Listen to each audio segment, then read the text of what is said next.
Bueno, vamos a hablar de un tema que en otras ocasiones hemos tocado, vale la pena sobre ello reiterar e insistir, como es el tema del emprendimiento. Entonces, nos acompaña Elías Rodríguez, que es el presidente de la Cámara Venezolana de Emprendimiento, para entrar en otros detalles. Elías, muchas gracias por acompañarnos y ofrecer tus criterios a nuestros televidentes. Y yo te invitaría a que nos ubicáramos, ¿verdad?, en el escenario de qué es el emprendimiento, porque todo el mundo está hablando de emprendimiento, el gobierno habla de emprendimiento, el sector privado del emprendimiento, todo el mundo que tuvo una iniciativa pues puede sentirse emprendedor, pero ¿qué es en el fondo el emprendimiento? Mira, primero gracias por la invitación.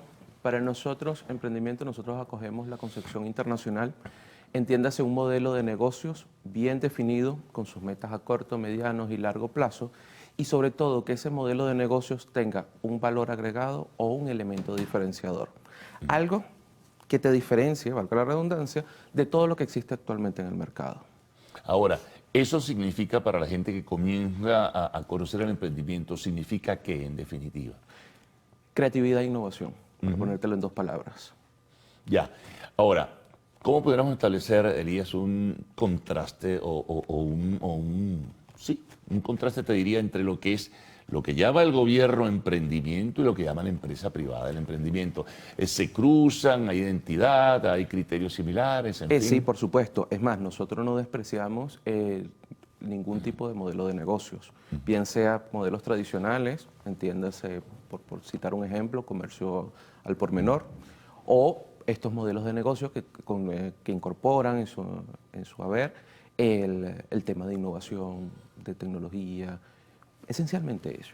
Ahora, danos algunos ejemplos de acá del país, te invito a ello también, de emprendimientos, tanto emprendimiento de mayor, como tú señalabas, o emprendimiento menor. Algunos ejemplos que puedan ilustrarnos un poquito. Nosotros, dentro de la Cámara, y visto este auge, y, por decirlo de alguna manera, que estamos de moda, sí, eso suena, ahora todo el mundo es emprendedor. Exacto, y vista la necesidad, sobre todo, de apoyo, acompañamiento, guía, preparación y todo esto que requiere todo el sector comercial, aunado a la necesidad real del país que necesita, que nos pide a gritos que le aportemos y que le ayudemos aportemos nuestro granito de arena para el desarrollo nacional.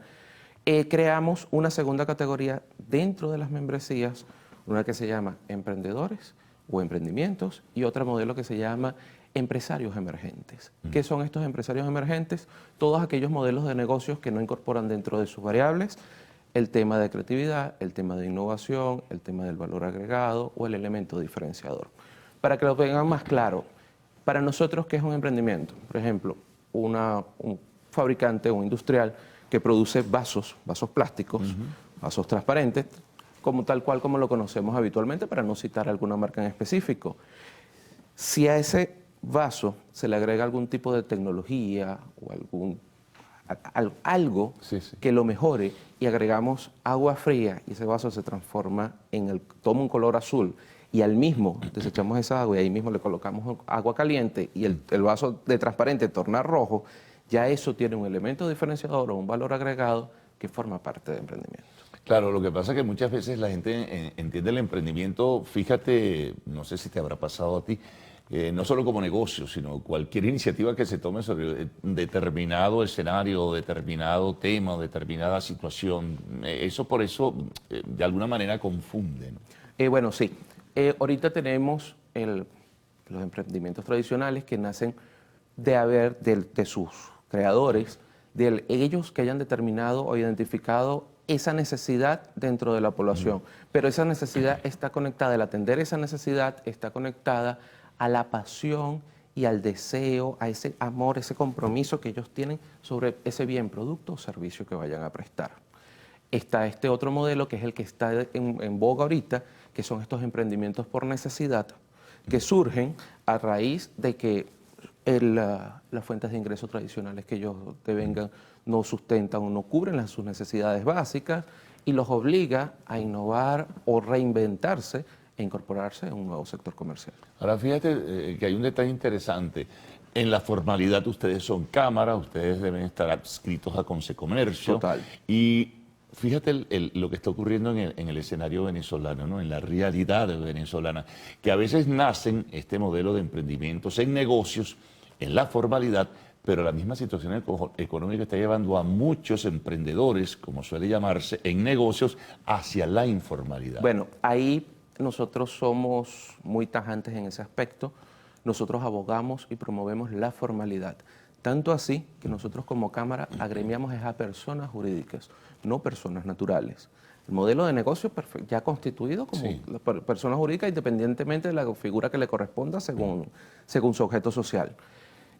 A estos modelos de negocios que están naciendo se les hace toda la guía, el acompañamiento, pero se les incentiva y se les impulsa a no tenerle miedo al lobo de que si me formalizo me van a desangrar con el tema de tributos. No, Sí, es que verdad. parte del asunto va por ahí, Es ¿sabes? es una amenaza, es verdad, pero con buena asesoría y un buen acompañamiento esos riesgos se reducen. Claro, pero cada vez, por ejemplo, cuando hablamos con representantes del sector comercio, que ya es mucho más amplio, digamos, el universo que nada más en el sector de emprendimientos uno ve que hay una especie de corrida de gente por ese temor. Claro, pero es que esa Corrida hacia la informalidad. Claro, digo. pero es que esa carga impositiva tan alta que hoy tenemos, y también solicitamos, nos sumamos a esta solicitud de Consejo de Comercio, de Cámaras y todos estos entes, a que sean revisadas esas tasas y alicuotas que nos imponen a nivel comercial. También es cierto de que ese número, ese porcentaje tan alto, se debe al porcentaje tan alto, valga la redundancia, de informalidad. En la medida que nosotros reduzcamos la informalidad, es muy posible que también se reduzcan esas cargas impositivas. Vamos a hacer una pausa, vamos a regresar enseguida. Estamos conversando con Elías Rodríguez, presidente de la Cámara Venezolana de Emprendimiento.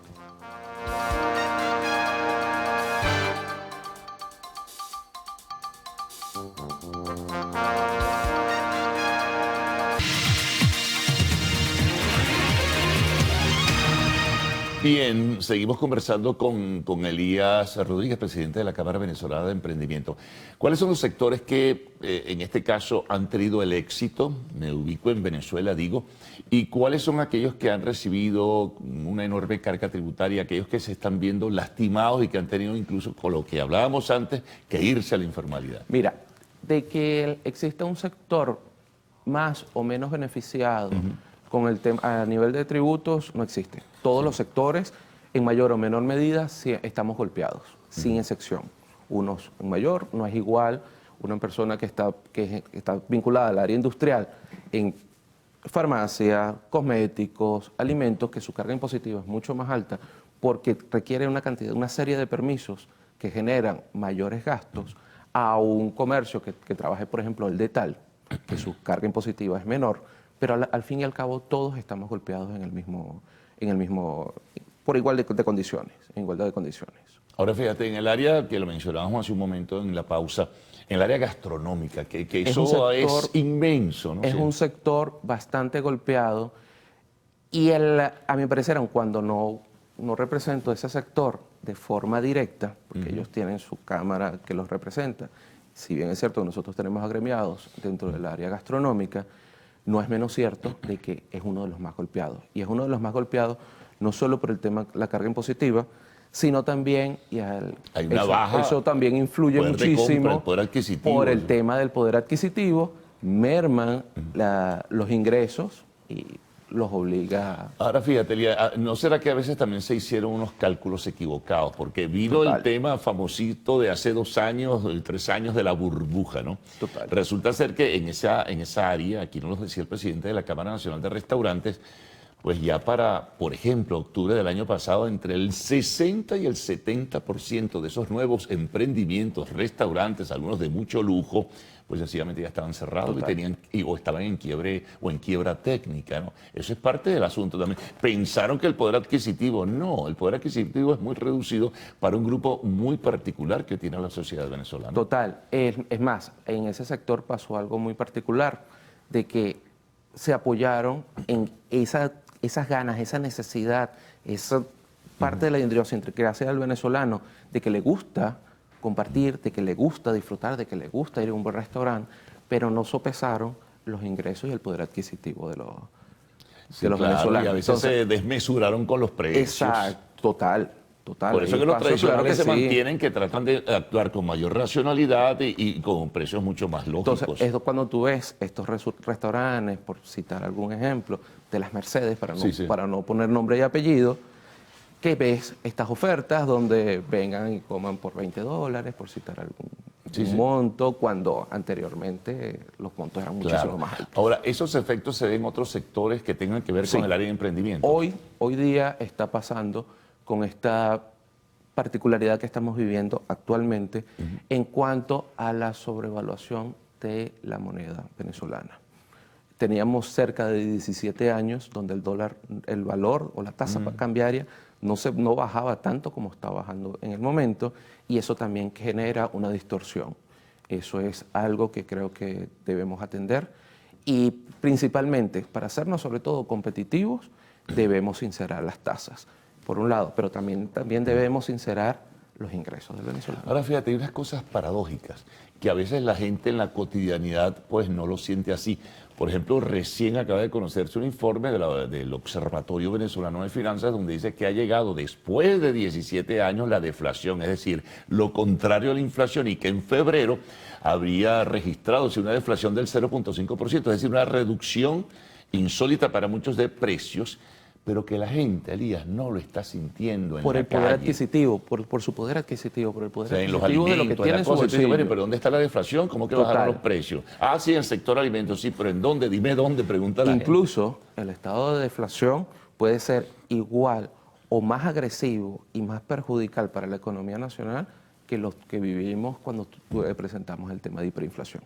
Claro, incluso la acumulación ahora frente a este fenómeno, sí, pero la inflación acumulada se redujo un tanto. Por supuesto. 3.7, pero la gente, chicos, no lo siente.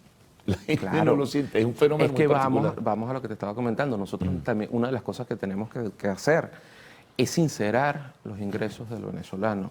Es verdad, criticaron mucho a Jorge cuando habló de un salario promedio de $200 y que era inviable para pagarlo, pero es inviable para el Ejecutivo Nacional, para la carga que representa el Ejecutivo Nacional. Pero a nivel del sector privado, la mayoría, por no decir todos, devenga mucho más a ellos, mucho más de eso. Ahorita están hablando, por cierto, ya que lo mencionas, de hacerlo en etapas. Ha habido una propuesta, creo que fue Fedindustria que lo planteó. No sé cómo se manejaría. ¿Tú tienes alguna información en ese sentido? Bueno, no formó parte de esa discusión, pero sí, a grosso modo, incluso somos partidarios de ello. Sobre todo, poniéndonos en los zapatos del Estado, como mayor empleador. Pero ¿cómo serían etapas? Eso habría que definirlo. ¿Cómo se manejó en un tiempo? En febrero, ahorita para el 1 de mayo un aumento, en septiembre otro aumento. Parece que son bonificaciones más que salario mínimo como tal. Eso también hay que corregirlo. Claro. Eso hay que corregirlo, porque a la hora de que el trabajador se retire de su fuente de su trabajo formal, las liquidaciones son irrisorias. Claro que sí. Bueno, ya la oportunidad de seguir hablando de estos temas en una próxima ocasión cuando con muchísimo gusto estés acá con nosotros, pero fue bien interesante la conversación para tener una idea mucho más clara, o que nuestros televidentes tengan una idea mucho más clara de lo que significa el emprendimiento en los negocios. Bueno, nos vamos a una pausa, al regreso de Arte y Espectáculos en lo Actual.